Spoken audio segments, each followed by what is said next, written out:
Hey guys, Ms. Gosling here. In this video, you're going to learn a little bit about scientific ethics. By the end of the video, you'll be able to describe and apply the principles of scientific ethics. So let's get started, shall we?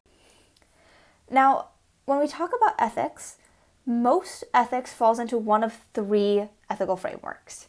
In this video, we are going to talk about two of those ethical frameworks. The first is utilitarianism, and the second is deontology.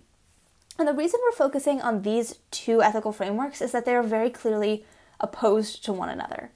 So a lot of the time, something that is considered utilitarian is considered ethical by a utilitarian, will be considered unethical by a deontologist, though of course there are many similarities between the two as well.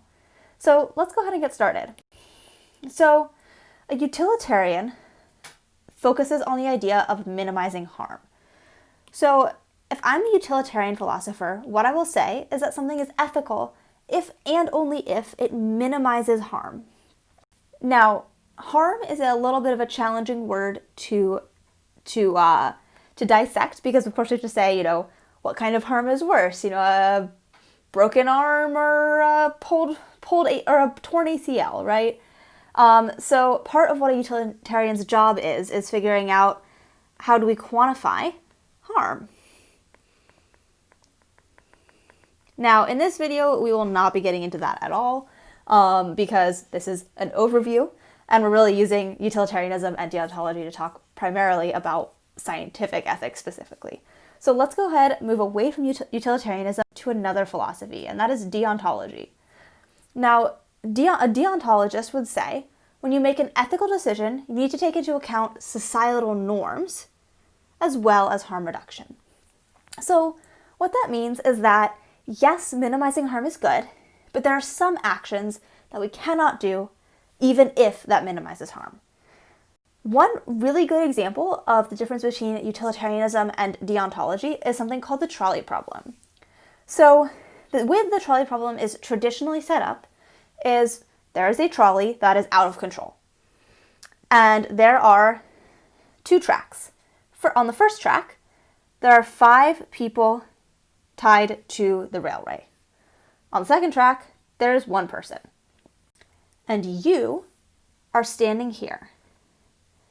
Now, if you do nothing, the trolley is going to continue on its path, and all 5 of these people are going to disappear from life there. So all 5 of those folks are going to die because of that trolley. However, if you pull the lever, the trolley is going to change paths, and instead of all 5 people dying, it will kill only that 1 person tied to that second track. And this is a common ethical issue, and the ethical issue here is, should you pull the lever?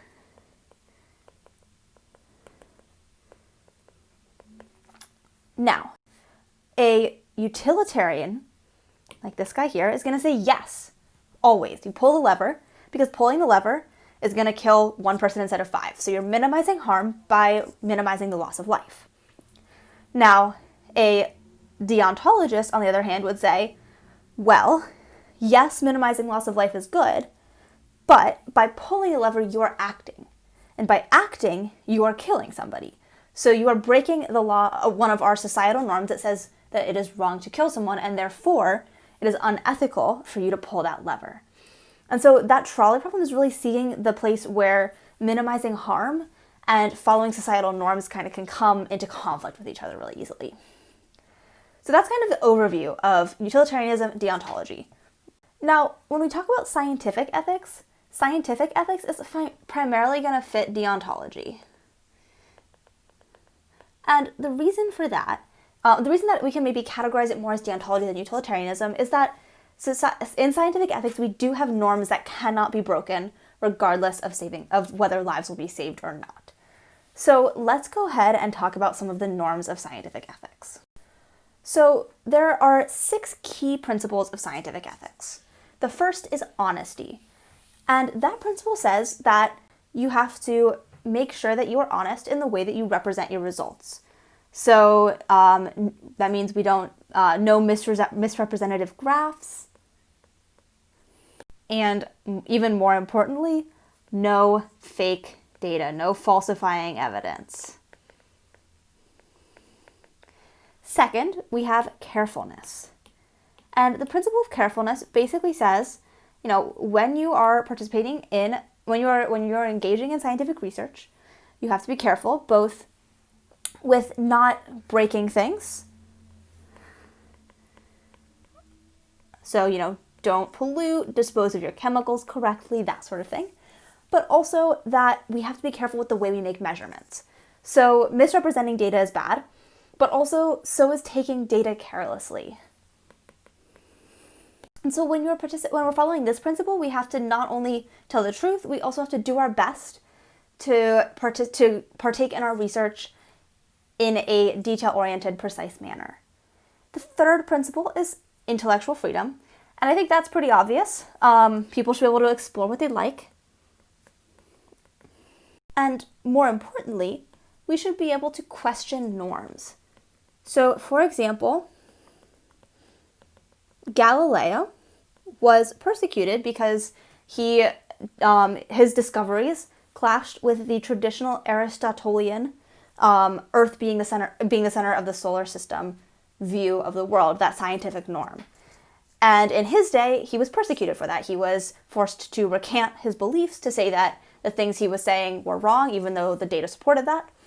Modern science would say that we should support Galileo in questioning those norms, because that is the fundamental purpose of science, is to question our norms to make sure that they're correct. The fourth principle is openness, and that is where writing a good procedure would fit under. So you should be very open and honest and clear about what you did. So how did you get your data? So clear data collection procedures. But also, we should be clear about what we're researching. So as a scientist, you should not be sitting in a secret lab doing your research in a way and never sharing it with anybody because it's your property. Instead, you should be open about your research. You should share it. A really good example, I think, of the principle of openness is a website called Archive, which, spelled like this, which is a place where scientists can publish their research before it's ready for permanent publication in a journal. So it's a place to really make your research process and your writing process open to anybody who's interested. Our fifth principle is giving credit where credit is due. So this is where not plagiarizing comes in. That means that one of the key principles of scientific ethics is to make sure that anybody involved in research is given appropriate either authorship or citation in your bibliography. It also means that you should never take somebody else's work and pass it off as your own. One thing that's really interesting as well is we also say that self-plagiarizing, so sending an article that you've already published to a second journal, pretending that it's new, is also an issue in the sciences.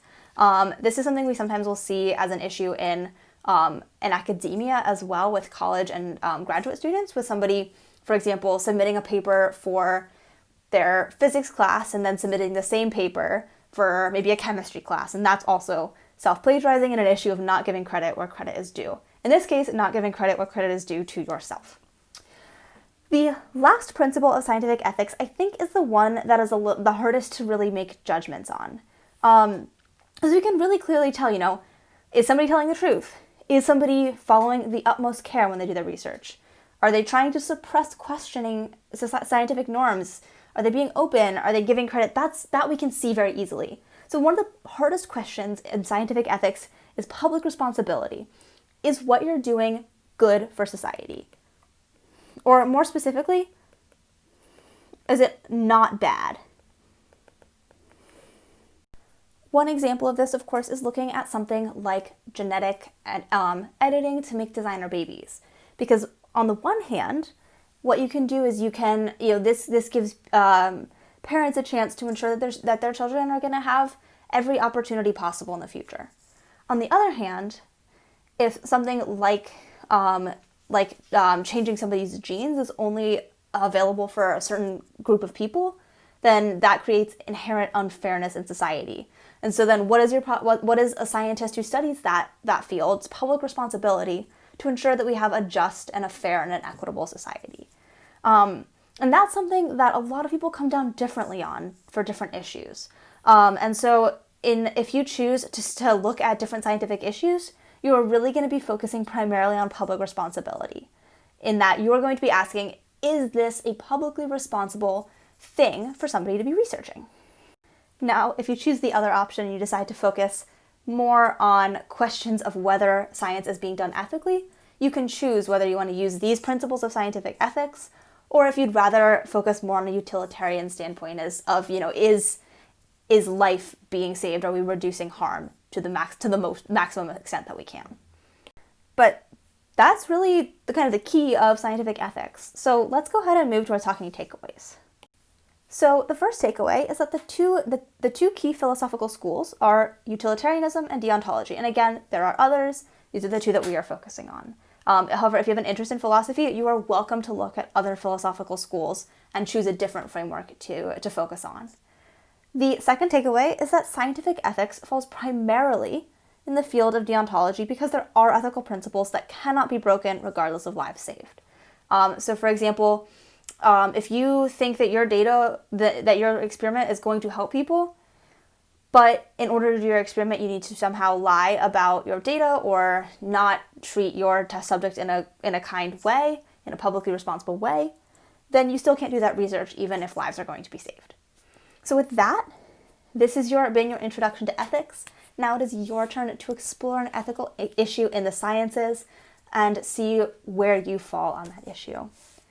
So with that, I'm going to go ahead and let you get started. Don't forget to sign up for an ethics project topic today, and to take the ethics mini quiz. It is open note. And you guys, best of luck and happy searching.